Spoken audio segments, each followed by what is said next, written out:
Thanks for staying with us. It's now time to go to our first hot topic, and we're going to be discussing the fact that NBA ETI-OSA has its Law Week, and tackling national and judicial issues will also be at the front burner. The soul of any nation is reflected in the strength of its institutions, and as Nigeria continues to navigate complex national challenges that shape our democracy, one thing is clear: the integrity of our judicial system and the strength of our national structures have never been more crucial.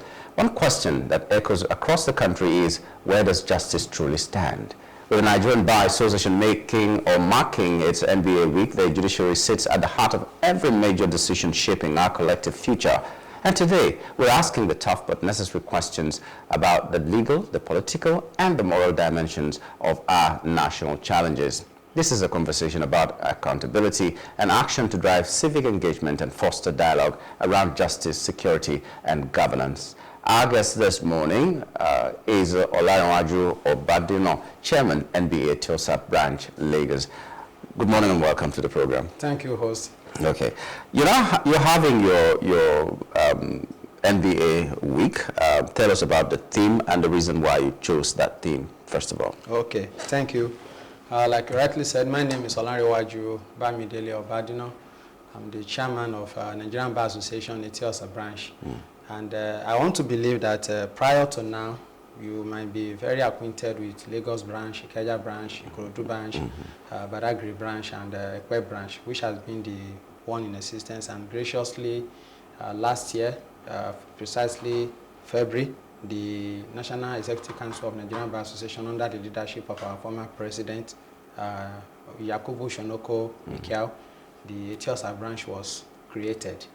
And as God will have it, I'm the chairman, the second chairman of the branch. We lost our pioneer chairman December last year. So sorry for that. Thank you. This is our maiden Law Week, being a new branch, and precisely a year after our formation, we are coming up with this innovative program. The Law Week is titled Bridging Tradition and Innovation, Advancing Right, Ethics, and Technology. And what's driven our attention towards that topic is because of the little dichotomy around around how you can match tradition, the existing tradition, and the innovations and technological advancement that we are having in recent time, like this artificial intelligence, data privacy and data protection, and a lot of other issues that the law did not encapsulate at the earlier stage of our legal practice. You know, law is evolving on a daily basis, and there must be a kind of platform to balance the tradition with the technological advancement that we are experiencing in our society today. So that's why the focus of our Law Week is to drift attention towards that. There are quite a lot of innovations that have come into the legal practice. Take, for instance, during the time of COVID-19, no one ever believed that people can effectively work from home. Quite a lot of companies are adopting it as a medium of operation now. Initially in legal profession, we come for our monthly meeting at our various branches in our large number. But in recent time, due to the advent of Zoom during that COVID-19, we begin to understand that quite a lot of things can be done from your comfort zone.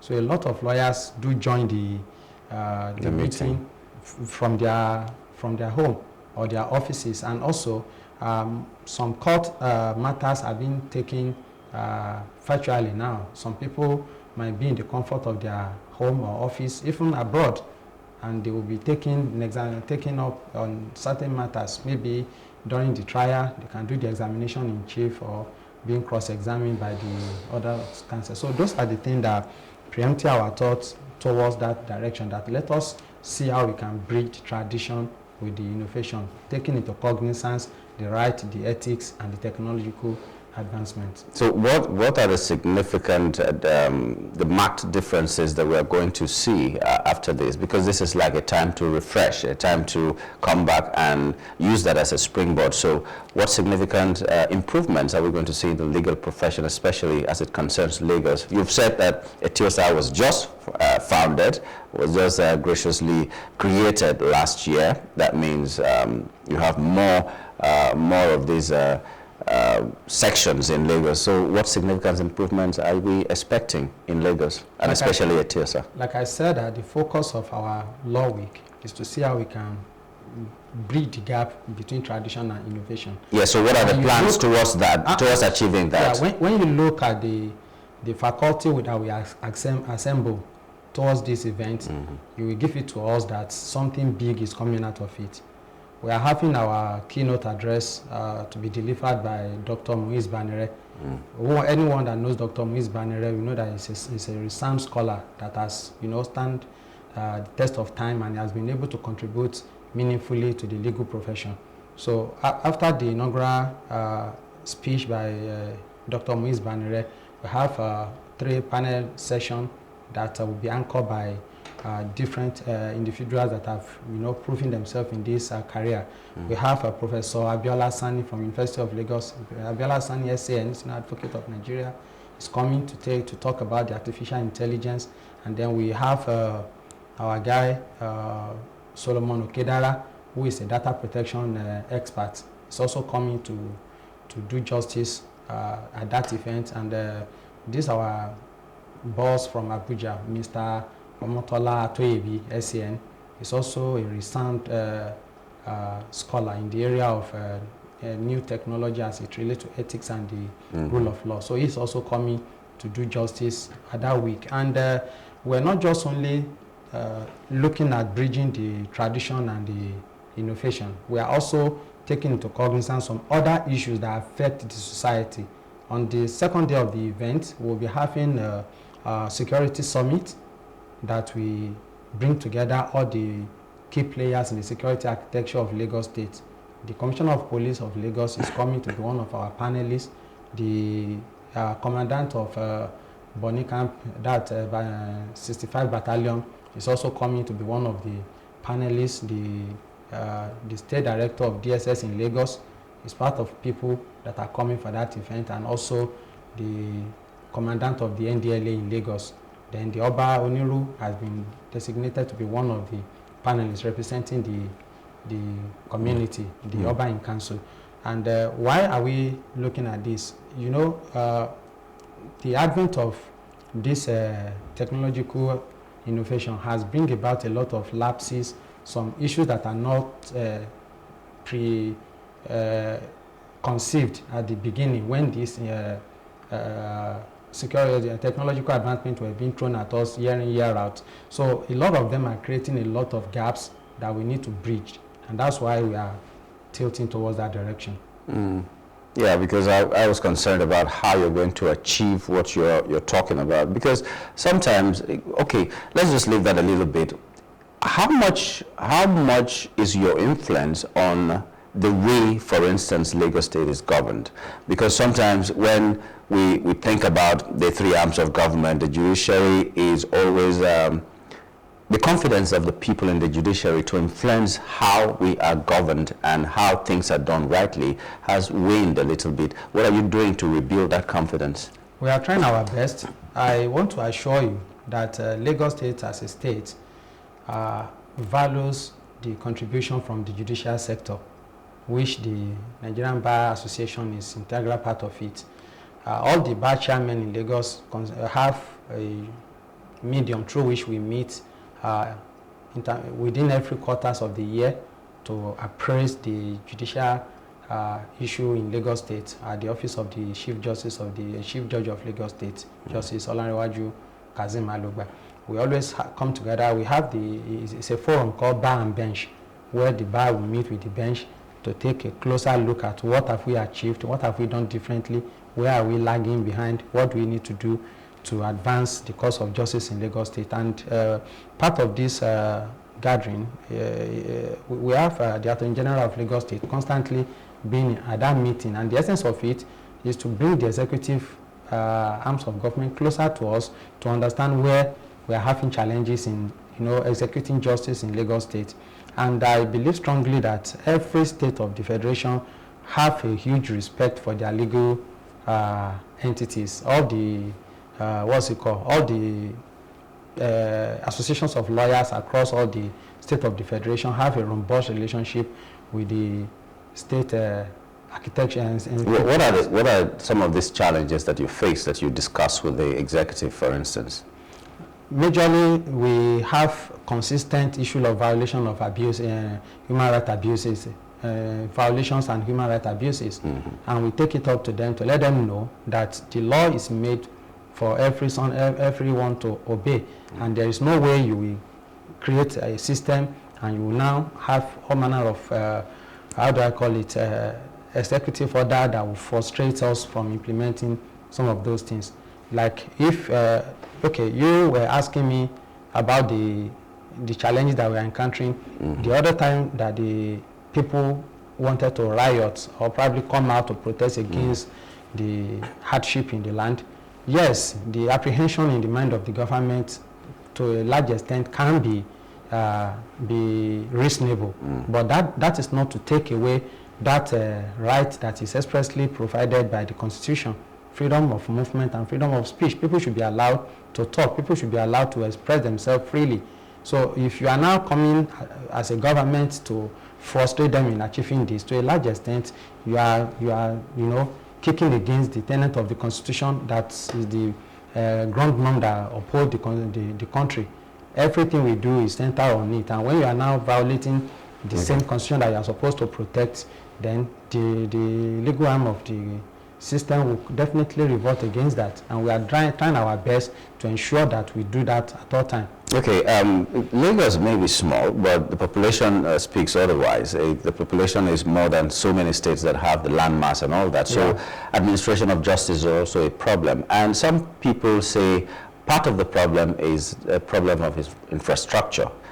So how is your relationship with the government bringing about better infrastructure? Because it seems something is still lacking in that aspect. Well, apart from the Federal Capital Territory, Abuja, that have been to their court complex, and perhaps Lagos still stands tall in terms of infrastructural development across the judicial sector.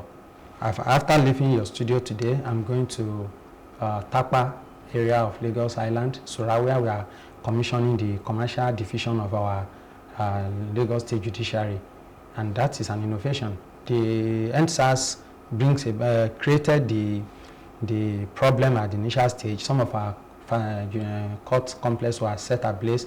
The Taylor Court at Igboshere Road was the magistrate court was set ablaze. The Igboshere, which was the seat of our judicial system right from time in Lagos, was equally set ablaze. It's undergoing construction, and I think it's at advanced stage. And as at today, the Osborne Court is fully functioning. ETI-OSA Judicial Division has not always been there. It came up at a time when the consciousness is thrown at the government that justice should be taken closer to people. Prior to creation of ETI-OSA Judicial Division, every matter emanating from ETI-OSA, which stretched from Majek all the way down towards VI, are always filed at Igboshere. But with the creation of ETI-OSA Judicial Division, justice has been taken closer to them. And I realized that not only ETI-OSA Judicial Division, Surulere and Yaba Judicial Division was equally created at that time to address that issue. So all the matters emanating from Surulere and Yaba axis, you need not to go to Ikeja or bring them to Lagos. They are being attended to at Surulere Judicial Division. I just break the news to you on this table now that today, the CJ Lagos Judicial Lugba is commissioning the commercial division of Lagos High Court at Tapa area in Lagos. That's so nice. The government is trying to do, but we expect them to do more. Well, congratulations to ETI-OSA. You're a baby in Lagos when you come to that. But let's go to national matters. First of all, I understand you're having this week in this law week in Naval Base. Yeah, our law week is coming up at Dockyards, yes. At Ahmadu Bello Way. We will start the law week on the 25th of April with a Jumat service at Lekki Central Mosque. And then on Saturday, the next day, which is 26th of April, we'll have our health walk. You know, quite a lot of people get engrossed with their work. They don't pride exercising and doing some sport activities. So that will happen on Saturday. And on Sunday, we will be at the church for our Thanksgiving service. Then Monday, the event will be declared open by Milord CJ Justice Alugba. And then the Grand finale will be on Tuesday during the Lord dinner and award night. Okay. Well, like I said, let's go to the national scene now. When we get lawyers, we like to put it to them as well, like you put it to us. Okay, so the National NBA Week was supposed to be held in Port Harcourt. Yeah. And the theme for that, chosen in, I think, November last year, was Stand Out, Stand Tall. Yep. Yes. But unfortunately, it has been moved to Enugu State, and a lot of things have been said about why it was moved and all that. We'd like to just hear from the horse's mouth. Why was it moved? Why was that need for it to be moved? All of this emergency disruption did not emanate at the instance of Nigerian Bar Association. If the government of the land has not violated the constitution in the way they did by evoking the emergency rule to remove the duly elected governor of Rivers State and all the elective and public office holders, we wouldn't have any reason to take the AGC out of Rivers. We've already set the ball rolling. The National Executive Council meeting have approved of it that the conference should come up at Rivers State, and we have put up a lot of activities towards that. For the first time in the history of NBA, the preparation for AGC started from January. People started paying for that conference that is coming up in August, since 1st of January that the window of payment declared open. So we are all working towards that direction until the emergency rule came to place. And the national body came out on behalf of the Nigerian lawyer to declare that what the government did is unconstitutional and that we do not support it in any way. And we were expecting the government and the National Assembly to think about the effect of what they have done on the democratic value of Nigeria. But unfortunately, they turned a deaf ear, and we don't want to be associated with any form of illegality. That was why the event was taken away from there, because going to a state where there's an emergency rule and we do not have any relationship with the military administrator, we will be rubber stamping what they have done. We will be part of that illegality. So that's why we try to distance ourselves from having anything to do, because there is no way you will go to a state to hold the function and to hold the function, and the chief executive officer of that state will not play a pivotal role in that event. And by going there, the military, the sole administrator will definitely want to come in and have one or two things to do with us. He's the one that will assure us of our safety and security. And since we don't want to have anything to do with him, all of that would be an issue. So that's why the event was moved to. But what if this AGC was not scheduled to hold in Port Harcourt? Would you have done anything to make your voices heard? Because right now it's as if the voice is very loud from the NBA, condemning what is happening in River State. But what if this AGC was not to be held in River State? It seems as if NBA can just fold its hands and see illegality. No. What other action could you have taken, or are you taking now to address that same issue? I want to assure you that the national body have a lot of things they have laid down to address the issue. The president, the president came out to issue a press statement condemning that effect, and I believe that he wrote a letter to the National Assembly requesting them to do what is right, to uphold the Constitution, and also to the Attorney General of the Federation to advise the government properly on what they need to do. And I believe they are taking some more proactive steps to address that issue. I'm not obliged to come and divulge that on this table. Okay. Okay, I hope you're obliged to also tell us about what the problem is, because the River State government is accusing NBA of taking hosting rights of 300 million from the government of River State. That was not doing what they're supposed to do. That was a misconceived information. That was not what happened. So what happened? Year in, year out, when NBA event is coming up, it's a national event that quite a lot of stakeholders partner with NBA. Some state government do partner with us by sponsoring some of our activities. Last year, AGC was conducted in Lagos. The incumbent minister of FCT, Jason Wike, he partnered with us. Every year he always supports the cause of NBA. He's passionate about the issue of NBA. The event was not held in Rivers, and he still donated handsomely to make it a success. And quite a lot of other states are supporting NBA in that regard. The money in question was not paid by the military administrator. That money was legitimately given to NBA to support the AGC, not by virtue of the hosting right. Giving money towards or to support the NBA is not what confer the right of hosting on any state. You will give us. But there's not any such thing as hosting rights. There was nothing like hosting rights. There was nothing like that. The National Executive Council will meet. They will deliberate on where to take the AGC to. And what we try to do at all times is to make sure that we have a spread of it. It's been taken to Akwa Ibom and Calabar at a time. Mm-hmm. It has been taken to Rivers before. It has been taken to Abuja. It's been coming to Lagos. The determinant factor is what are the assurances that we'll have enough accommodations for our delegates, the flow of traffic, the security situation of that community, and a lot of other factors determines where the NBA event is being hosted.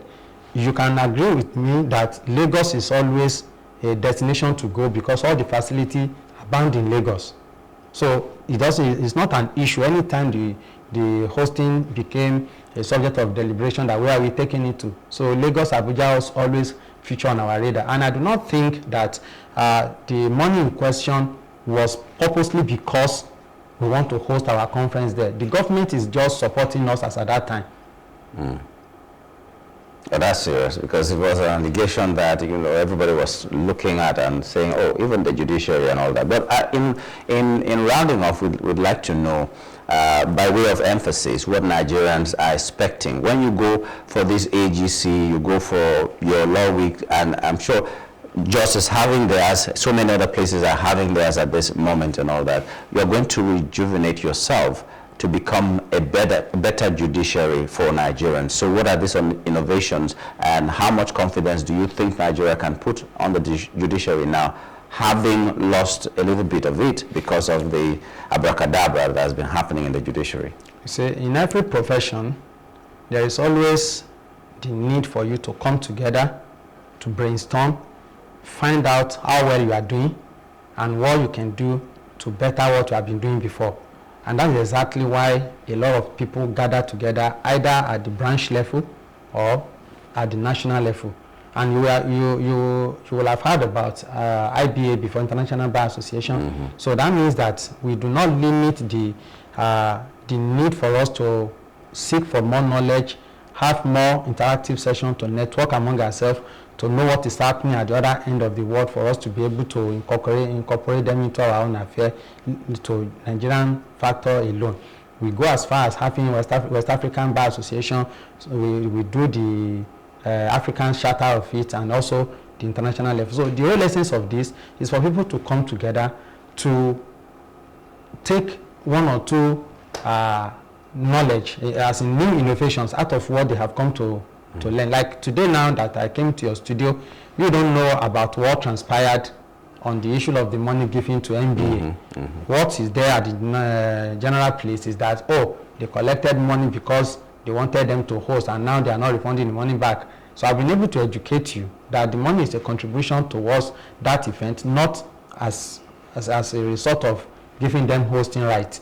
So coming together of lawyers for this kind of an event is to help us to relearn, to network, and also to inculcate whatever we have learned into the society and ensure and make it a better place, so that the confidence of the judiciary, of the general populace in judiciary, can be reinvented, because we have a lot of issues that need to be addressed, and we are doing all our best to make that happen. Okay.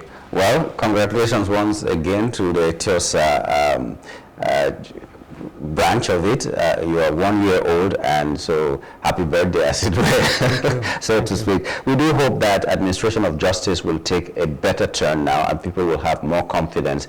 And we're really interested in the fact that you're talking technology now, so that you don't need to go look for files that you could just, by the click of the button, get anywhere in the world. So we really like to congratulate you and thank you for being a part of this our show this morning, and we wish you a very successful Law Week. Thank you. I'm so grateful. I'm happy to be here, and I congratulate your TV station. You are doing well. Thank you. We love you. Thank you very much. We've been talking with OLANREWAJU OBADINA, Chairman, NBA ETI-OSA Branch Lagos. He's been telling us about the Law Week in Lagos and the national issues surrounding the AGC that was supposed to be held in Port Harcourt, River State, and is now moved to Enugu State, and how this Law Week, not just the one in Lagos State, but the ones everywhere in the country, will affect the way administration of justice in Nigeria will be carried out from here on out. We'd like to thank him, and we'd also like to thank you for your time being with us. We'll take a break now, and when we return, we'll continue with other issues. Stay with us.